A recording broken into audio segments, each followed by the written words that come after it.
Hello and welcome to my channel. If you're new here, my name is Elizabeth, and on this channel we talk about building spiritual confidence so you can listen to your intuition and read your tarot deck with ease. So today we are going to be talking about tarot and astrology, and I'm sure as you've wandered around the web, you've seen blog articles, maybe even read in books about the attributions of the tarot in terms of astrology. So you might have seen that the Fool card is attributed to Uranus. You might have seen that the Empress card is attributed to the moon, or you might have seen that the Emperor card is attributed to Aries. So what I want to show you is where those attributions come from, how they've been put together by the Golden Dawn, and my cheat sheets that I've put together to make understanding all of this super easy for you. So not a lot of people realize, but down in the comments, if you sort of scroll down underneath the video, you'll see a little arrow, or you can click on the title of this video and a whole description box will open. And in that description box, you will see links to everything that I have used in this video, whether it is the Rider-Waite-Smith Tarot. And before you all switch off and say, oh, not the Rider-Waite-Smith again, this is the most universal deck that everybody can get their hands on. And it is now free copyright. So it means I can use these cards in my cheat sheets and not have to pay royalties, which means I can keep the cost of my cheat sheets down. But the way that I write my cheat sheets, any of my journals, any of those things, is so that you can use Rider-Waite-Smith, which I highly recommend. It's a fantastic deck, particularly for learning symbolism, spiritual symbolism. But also you can use any deck you want. So if you don't really connect with this deck, or you're really tired of it, you can use a different deck. So let's spin the camera around, and I want to talk to you about tarot and astrology. Let's go. So let's talk about tarot and astrology. So this book, I've been reading this book on the Golden Dawn Tarot by Robert Waite. And Robert Waite's a bit of a purist, and I like his work because he goes right back to the beginning. He doesn't just say, this is what I think, and kind of come top down. He goes bottom up. Where did it all start? And then builds on that, which I really like, because it can get really, I've got really confused reading some of the writers who sort of, when they don't know, just say it's that. And it can get really confusing with understanding where the tarot came from, the original attributions, and then from there, if you want to change it, that's great. But I like to know things bottom up. I'm a bit of a stickler like that. So if you follow me, you'll find that you'll learn a lot about the history of the tarot. So I've been reading this book by Robert Waite. I really like him. His writing style is a bit old-fashioned, so I'm actually going to be sharing with you my reading journal, because I've had to take notes, because his work is so good, but it's very rich, and sometimes I lose my place and I can't remember where I was up to and things like that. So lots and lots to share with you with my tarot journal coming very soon. So I'm not sure if it's in this book or the Kabbalistic Tarot, but one of the books I'm reading by Robert Waite talks about a man called Israel Regardie. And to give you a little bit of a concept of when Israel Regardie was around, he was born in 1907. Now, the Rider-Waite-Smith Tarot, this gorgeous deck here that we've all seen by Arthur Waite and Pamela Coleman Smith, was published in 1909. So he would have been about 2 years old when this deck was published. He died in 1985, so he's quite a recent occultist. From what I can see, he's written a lot, and he joined the Golden Dawn, loved the Golden Dawn, loved all of the magical writings, and basically decided that, now whether he could see that the Golden Dawn was coming to an end, I don't know, but he could see that all of these writings were going to be lost. And so he went against his oath. Now, Arthur Waite, who I've read about, and Aleister Crowley, who I've just started studying, both of them took this oath of secrecy.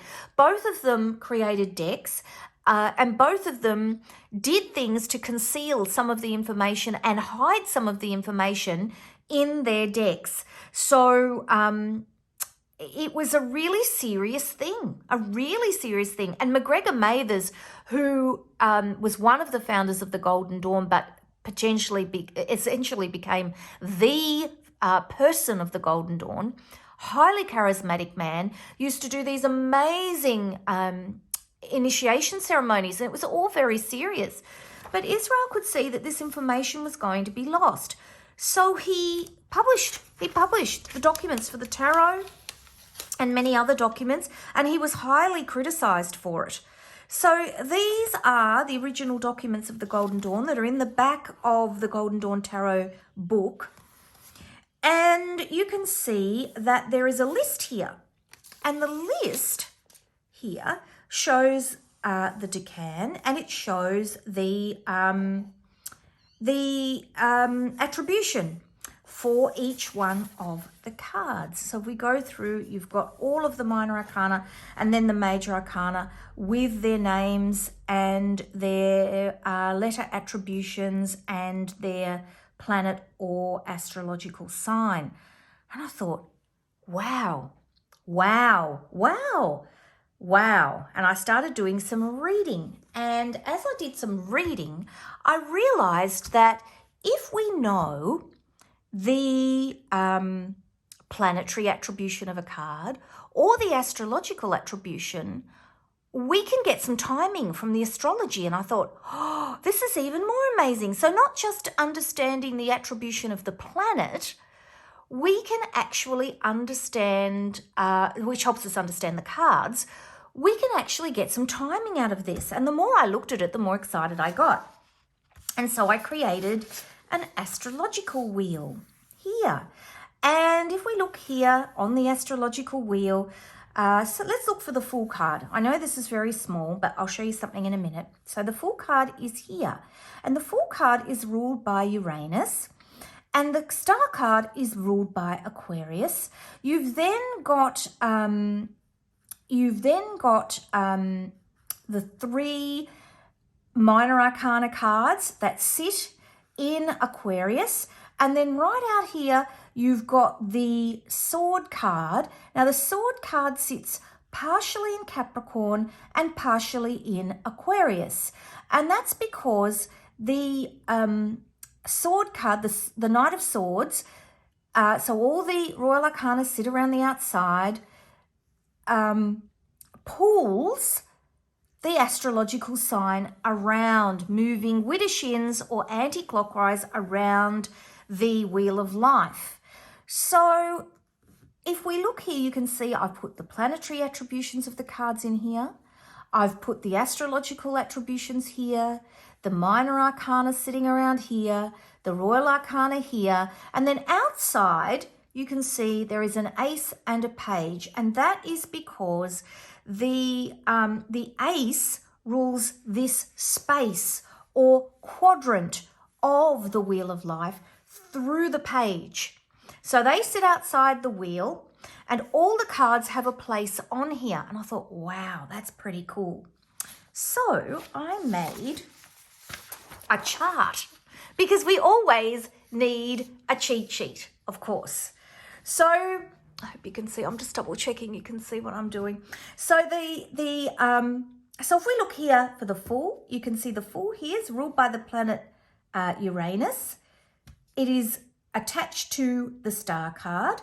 You can see here that Aquarius, I've just put each one of the 12 zodiac signs here. You've got Aquarius, and it is ruled through the Ace of Swords, which rules through the Page of Swords. Come through here, you can see the Star card, Zodiac Aquarius, dates 21st of January to February 20. Then you can see the Fool card. Then we come through here and you can see that the Knight of Swords drags through from Capricorn, moving moving the cards through.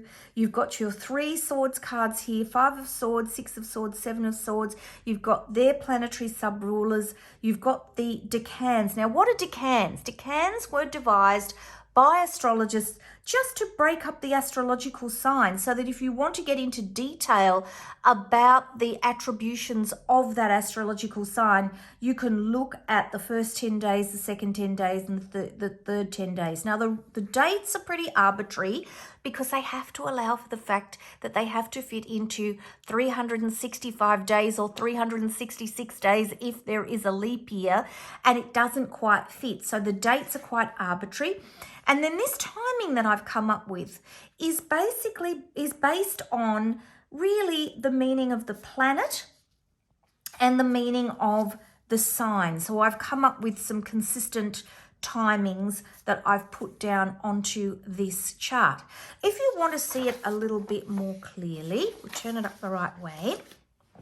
Make sure it's turned up the right way. You've got your Wheel of Life here, and I've just reproduced it here with larger cards. So you can actually see what's in the Golden Dawn notes about all the attributions. So it's not just somebody pulling it out of the air and saying, I think it'd be good if the Emperor was attributed to Capricorn, as one tarot teacher said to me. And I said, no, if you're using the Rider-Waite-Smith, then the Rider-Waite-Smith follows the Golden Dawn, and the attribution is Aries. And she said, as you can see, if you look on here, you can see him right there in Aries. And she said, no, I think it's Capricorn. I've always thought it was Capricorn. And I thought, well, be honest. Just say, this is the attribution that was intended by Arthur Waite and Pamela Coleman Smith. But this is what I also think, because Capricorn is actually the Devil card. And if you have a look in here, you will see that I have put the Devil card here in Capricorn. So you can see the correct attributions as they were. You may or may not agree with them, but at least you can see what they were and as they were intended. So that is the wheel that comes with my cheat sheet. So if you want this cheat sheet, so that if you're doing a tarot reading and you want to know that the timing of a card that turns up in a reading, if it's a major arcana card, if it's ruled by a zodiac sign, you'll see the dates here. If it's ruled by a planet, it takes on the dates of the astrological sign. If it's a minor arcana card, it takes on the dates of the decans. And if it is a royal arcana card, it has the dates based on sweeping widdershins or anti-clockwise around the astrological wheel. So you can look up those dates and you can get an idea of the dates of when something might happen. Now, of course, we know that when we're doing prediction, nothing's written in stone. And as soon as you see the cards, you might change your approach to a situation from the approach you might have had before you did the tarot reading. So we know that as we live our lives and make decisions, time changes. We know that from Back to the Future. So please be mindful that it's not written in stone, but it certainly does give you a bit of an idea of when you think something might happen. I've done a basic astrological wheel, and I've also put lots of dot grid paper in there for you. These are in A4. I also have these available for you in US letter. I've done some cheat sheet instructions, and I like cheat sheets that are easy to read. I had a lot to write, so I tried to break it up for you so that it would make it easy for you to follow and a little bit of fun. So I've got some instructions. I've got free training here, which links back to this video. So if you read this as a PDF on your computer, you'll be able to click on it and come straight to this video. I've got a little bit about the Golden Dawn, the origins of astrology, the placement of the cards on the wheel, the classical elements, tarot timing. I've got traditional timing, a little bit about the Rider-Waite-Smith tarot and what the decans mean, the polarities, traditions, modalities, houses, planets, and the chakras. Now, why have I put the chakras there? Well, because it's really interesting, and I've gone down another rabbit hole with the chakras, which I will be talking to you about in another video. So please make sure you like, subscribe, and hit that notifications bell so you don't miss any of my uploads, because I've got so much to talk about. Every time I start studying something, I find more and more and more and more.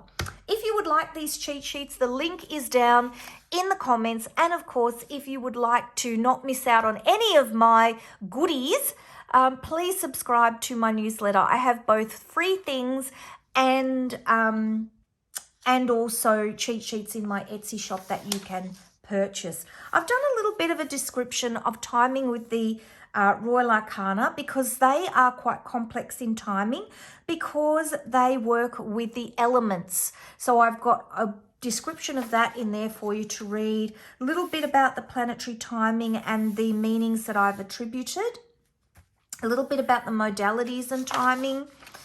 And then we get into these cheat sheets. I'm just going to go over this one for you. So this is Mars in Aries, and I've given you a basic meaning of Mars in Aries, the glyph, and a little bit about what the glyph means. And then I've got the wheel here, which I've repeated here big for you in a big size. So it's the same as this. And I've just put the cards related to Aries so you can see them. So we've got the Tower, which is ruled by Mars, and we've got the Emperor. My words will come out in a minute. Then we've got the 2, 3, 4 of Wands and the Queen of Wands, which pulls the cards across from Pisces through to Aries.